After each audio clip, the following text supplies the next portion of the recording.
Welcome back. Previous video में हम लोगों ने एरर डिटेक्शन किए थे और उससे रिलेटेड अराउंड 5 रूल्स हम लोगों ने पढ़े थे। आज हम उन्हीं रूल्स को कंटिन्यू करने वाले हैं which are mainly related to subject and verb. Okay, इसके बाद में जो हम रूल्स और कॉमन एरर्स पढ़ेंगे those will be particularly related to the topics. जो पार्ट्स ऑफ स्पीच होते हैं हम पहले उन्हें समझेंगे, फिर उनसे रिलेटेड पर्टिकुलर रूल्स को समझेंगे और उनसे रिलेटेड एरर्स हम सॉल्व करेंगे। ओके, सो आज के रूल्स हम देख लेते हैं।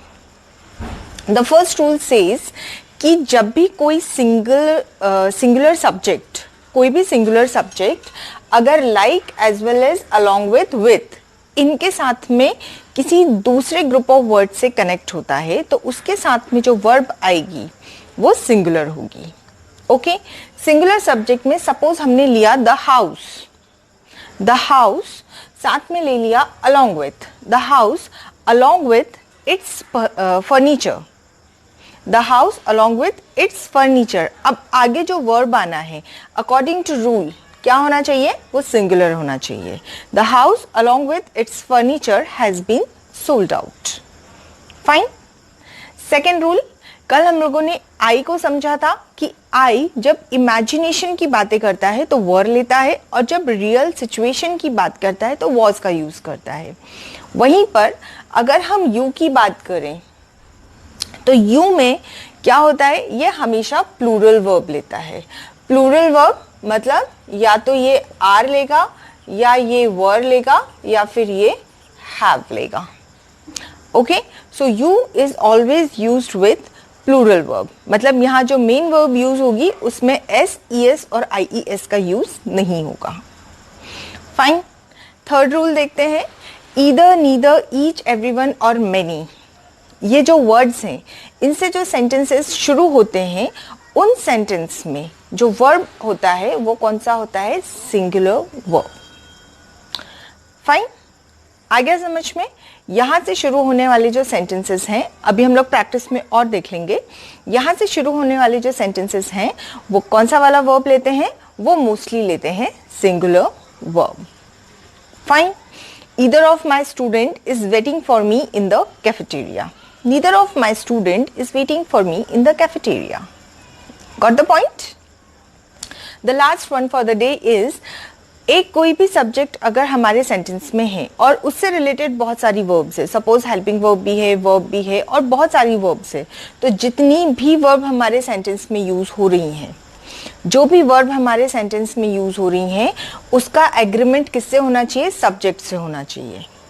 मतलब अगर हमारा सब्जेक्ट सिंगुलर है तो हमारी जितनी भी वर्ब सेंटेंस में आ रही हैं वो सब सिंगुलर होनी चाहिए, और अगर हमारा सब्जेक्ट प्लूरल है तो जितनी भी वर्ब सेंटेंस में यूज हो रही हैं वो सब कैसी होनी चाहिए, प्लूरल होनी चाहिए। ओके, आगे इतनी बात आपको समझ में ठीक है। अब इनसे रिलेटेड कुछ एक्सरसाइज हम करते हैं ताकि इनके यूज आपके माइंड में और परफेक्टली फीड हो जाएं। Okay, so let's see the exercise. Okay, अभी हमने जो रूल्स देखे अब उनके बेसिस पर हम एक छोटी सी एक्सरसाइज यहाँ पर करने वाले हैं। ओके, सो सबसे पहला रूल था कि अगर किसी सब्जेक्ट को हम कनेक्ट कर रहे हैं with, along with, as well as या लाइक से, तो उसके साथ में जो वर्ब होनी चाहिए वो सिंगुलर होनी चाहिए। देखते हैं, the minister as well as his followers dash my rules. Obey हो सकता है, फॉलो भी हो सकता है, लेकिन ओबे और फॉलो दोनों में से किसी का भी जो यूज हम करेंगे वो किसके बेसिस पे होना चाहिए, द मिनिस्टर के बेसिस पे। And the minister is singular, rule भी यही बोलता है कि सिंगुलर में यूज होना चाहिए।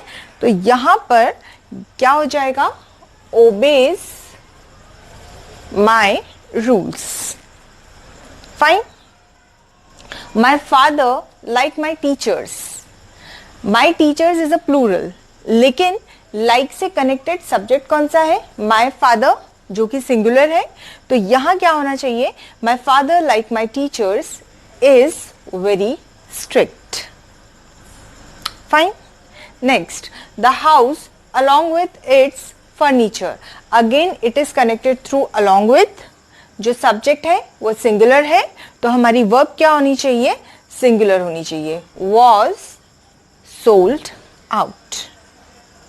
ठीक, फर्स्ट रूल समझ में आया है कि along with as well as like इसके बाद कुछ भी हो, सिंगुलर प्लूरल मैटर नहीं करता।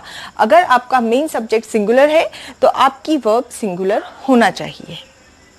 ठीक, तो अब जब भी आपको ये वाले वर्ड्स कहीं पर मिलते हैं तो आप एरर डिडक्शन के टाइम पे ध्यान रखेंगे कि इसके पहले की जो सब्जेक्ट है इसके बेसिस पे आपको वर्ब का एग्रीमेंट करना है। Fine, next you. यू के साथ में हमेशा प्लूरल वर्ब होती है।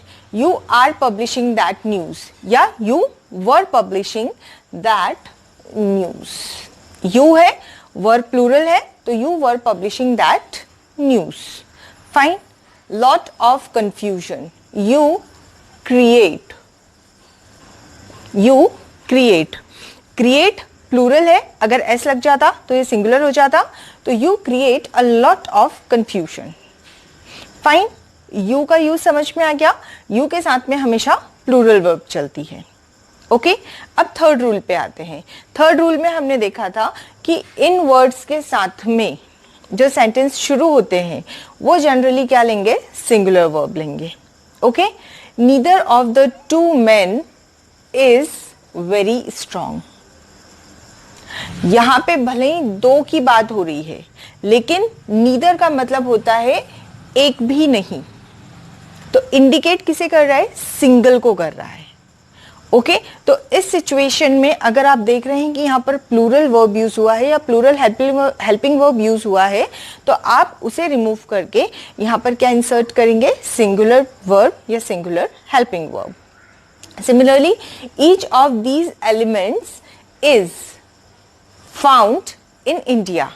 ईच ऑफ दीज एलिमेंट्स, यहां कुछ भी हो, ये एस में है, ये प्लूरल है, लेकिन हम बात किसकी कर रहे हैं, हम एक एक एलिमेंट की बात कर रहे हैं। Each of these. ठीक, many a man has, many a man has done this act. तो थर्ड रूल समझ में आया। इन वर्ड से शुरू होने वाले जो सेंटेंसेस होते हैं उसमें वर्ब या हेल्पिंग वर्ब जो भी आप यूज कर रहे हो वो कैसी होनी चाहिए, सिंगुलर। ओके, लास्ट देखते हैं, इंटरव्यूज आर। अब ये क्या है, ये है प्लूरल, तो इसके साथ में अलॉटमेंट होना चाहिए प्लूरल। लास्ट रूल बोल रहा था कि आपका जो सब्जेक्ट है ये सिंगुलर है, प्लूरल है, इसके अकॉर्डिंग जितनी भी वर्ब आपके सेंटेंस में यूज होंगी वो सब आपके सब्जेक्ट से एग्री करना चाहिए। ओके, तो interviews are one way to collect data. Fine, and allow researchers to gain an understanding। Interviews plural है तो अलाउ प्लूरल यूज होगा। वर्ब में एस नहीं लगता है तब वो प्लूरल होता है, एस लगता है तो वो सिंगुलर होता है। Okay, an assumption is something that is generally true।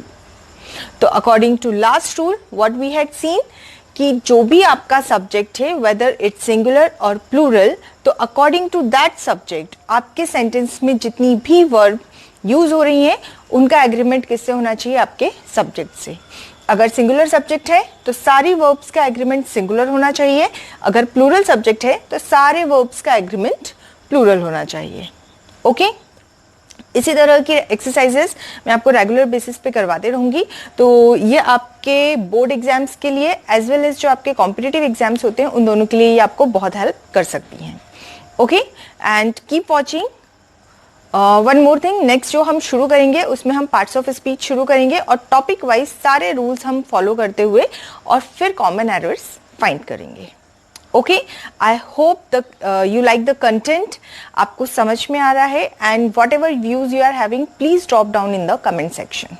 Okay, and don't forget to like, share and subscribe. Escape the ordinary, social distancing रखें, take good care of yourself and your loved once.